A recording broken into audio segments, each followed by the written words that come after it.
రబ్బాని తెలుగు కథలు. అందరికీ నమస్కారం. ఈరోజు మనం తెలుసుకోబోతున్న స్టోరీ మేనమామ. రేపల్లె అనే గ్రామంలో ప్రభాకర్, లాస్య అనే అన్నా చెల్లెలు నివసించేవారు. ప్రభాకర్కి తన చెల్లెలంటే పంచప్రాణాలు. ప్రభాకర్ బ్యాంకులో క్యాషియర్గా జాబ్ చేసేవాడు. లాస్య డిగ్రీ వరకు చదువుకుంటుంది.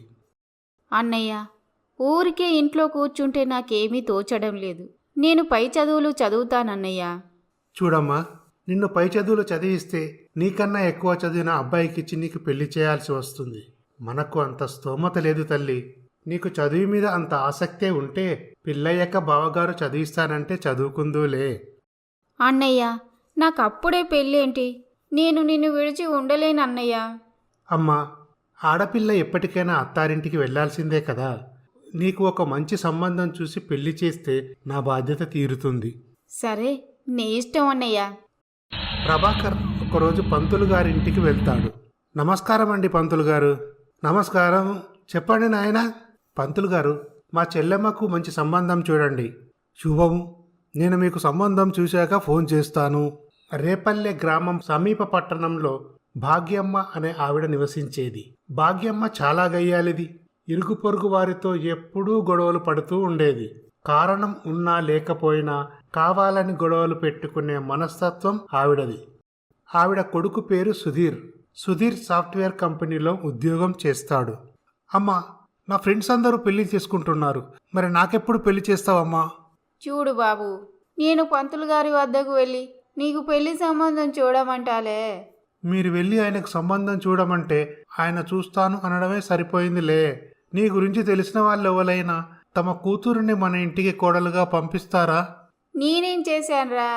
సరేలే, నేను పంతులు గారి వద్దకు వెళ్ళి సంబంధం చూడమంటాలే. నువ్వు ఆఫీస్కు వెళ్ళు. భాగ్యమ్మ పంతులు గారింటికి వెళ్తుంది. పంతులు గారు, మా అబ్బాయికి సంబంధం చూడండి. చూడండమ్మా, మీ అబ్బాయికి సంబంధం చూడడం నా వల్ల కాదు. మీ పేరు చెబితేనే జనాలు మండిపడుతున్నారు. అది ఇంటి పంతులు గారు, మీరే అలా అంటే ఎలా? ఊళ్ళో ఎంతమంది పెళ్ళిళ్ళు జరిపించారు. మీ చేతుల మీదుగా మా అబ్బాయి పెళ్ళి కూడా జరిపించి పుణ్యం కట్టుకోండి. నాకా వయసు అయిపోతుంది. మా అబ్బాయి పెళ్ళి చూడాలని కోరిక. అమ్మా, మీరు అంతలా పాదాయపడుతున్నారు కాబట్టి పక్క ఊళ్ళో మంచి సంబంధం ఉంది. అమ్మాయి డిగ్రీ వరకు చదువుకుంది. వాళ్ళకి అమ్మా నాన్న లేరు. ఉన్నది ఒక్క అన్నయ్య. అతను బ్యాంకులో ఉద్యోగం చేస్తాడు. వారిది మధ్యతరగతి కుటుంబం. కట్టకానుకలు పెద్దగా ఇచ్చుకోలేరు. మీకు ఇష్టమైతే పెళ్లి చూపులు ఏర్పాటు చేస్తాను. చాలా సంతోషం పంతులు గారు, పెళ్లి చూపులు ఏర్పాటు చేయండి. అలాగేనమ్మా, నేను మీకు కబురు చేస్తాను. మరునాడు ఉదయం పంతులు గారు ప్రభాకర్కి ఫోన్ చేస్తాడు. చూడు బాబు, ఒక్కసారి వీలు చేసుకొని మా ఇంటికి రాగలవా? మీ చెల్లెలు పెళ్లి సంబంధం గురించి మాట్లాడాలి. అలాగేనండి. ప్రభాకర్ పంతులు గారి ఇంటికి బయలుదేరతాడు. చూడు బాబు, మీ చెల్లెలకి ఒక సంబంధం చూశాను. అబ్బాయి గారికి పట్టణంలో సొంత ఇల్లు ఉంది. సాఫ్ట్వేర్ ఉద్యోగి. నెలకు 5 అంకెల జీతం వస్తుంది. మీ చెల్లెలు ఈ సంబంధం చేసుకుంటే సుఖపడుతుంది. పంతులు గారు, అబ్బాయి సాఫ్ట్వేర్ ఉద్యోగం అంటున్నారు. కట్న కానుకలు మేము అంతగా ఇచ్చుకోలేమండి. వారికి కట్న కానుకలపై పెద్ద ఆసక్తి లేదు.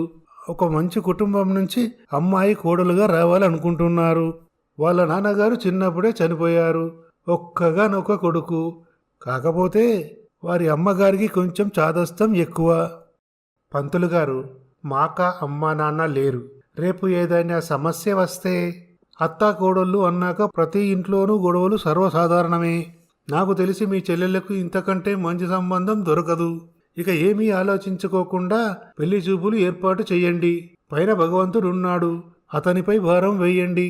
పంతులు గారు, అబ్బాయి వాళ్ళని పెళ్లి చూపులకు రమ్మనండి. శుభం. ఇలా జరుగుతుండగా పంతులు గారు భాగ్యమ్మ, సుధీర్ని తీసుకొని ప్రభాకర్ ఇంటికి వెళ్తాడు.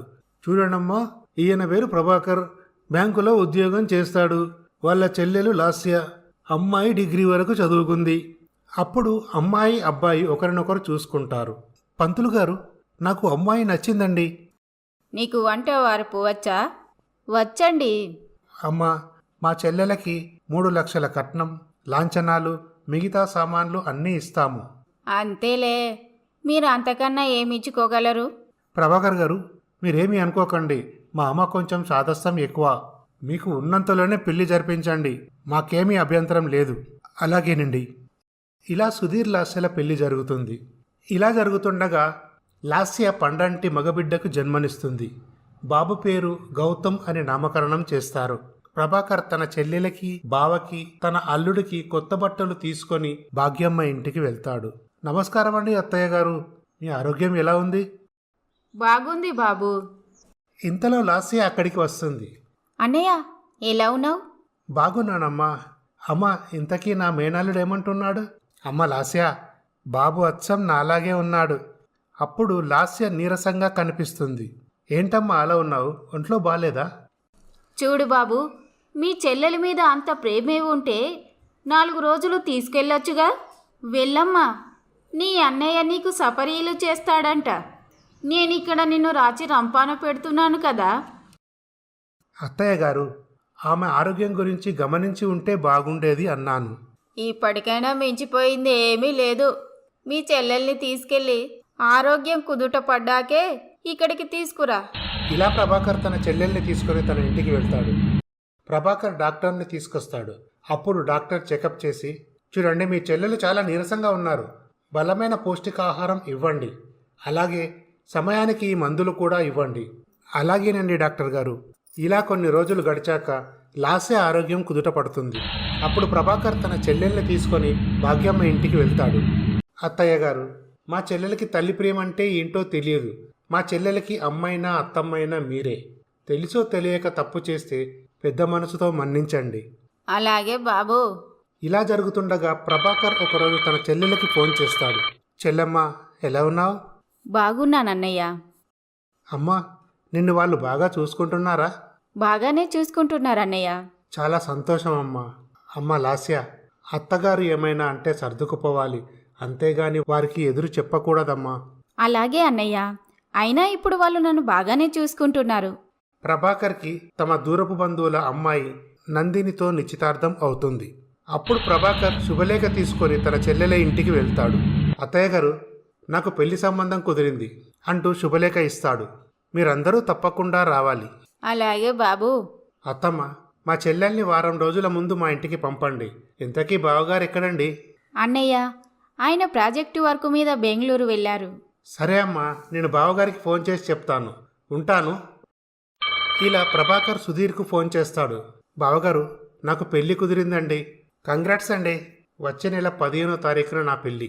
మీరందరూ తప్పకుండా రావాలండి. అత్తయ్య గారికి నేను పెళ్లి పత్రిక ఇచ్చాను. అలాగేనండి, తప్పకుండా వస్తాము. ఉంటానండి. ఇలా ప్రభాకర్ నందినిల పెళ్లి జరుగుతుంది.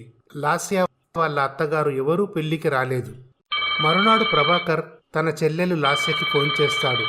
లాస్య, ఏంటమ్మా పెళ్లికి రాలేదు? అన్నయ్య, మా అత్తగారికి జ్వరం వచ్చింది. ఆయనకు ఆఫీస్లో సెలవు దొరకలేదు, అందుకే రాలేకపోయామన్నయ్య. సర్లే అమ్మా, ఇంతకీ మీ అత్తగారికి జ్వరం తగ్గిందా? ఇప్పుడు పర్వాలేదన్నయ్య. చూడమ్మా, నువ్వు అక్కడ సంతోషంగా ఉంటే చాలు. అన్నయ్య, నిన్ను వదినను చూడాలనిపిస్తుంది. అమ్మా, మీ అత్తగారిని అడిగి బావగారిని తీసుకొని ఒకసారి రా. ఇలా కొన్ని రోజులు గడిచాక, ఏవండి, మీ చెల్లాయి మన పెళ్ళికి రాలేదు కదా, మనం ఒక్కసారి వెళ్ళి చూసేద్దాం. అలాగే నందిని, నాకు కూడా చెల్లెల్ని చూడాలనిపిస్తుంది.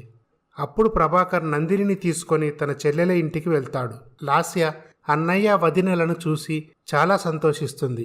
నమస్కారం అండి పిన్నిగారు. నమస్కారం. నీ పేరేంటమ్మా? నందిని.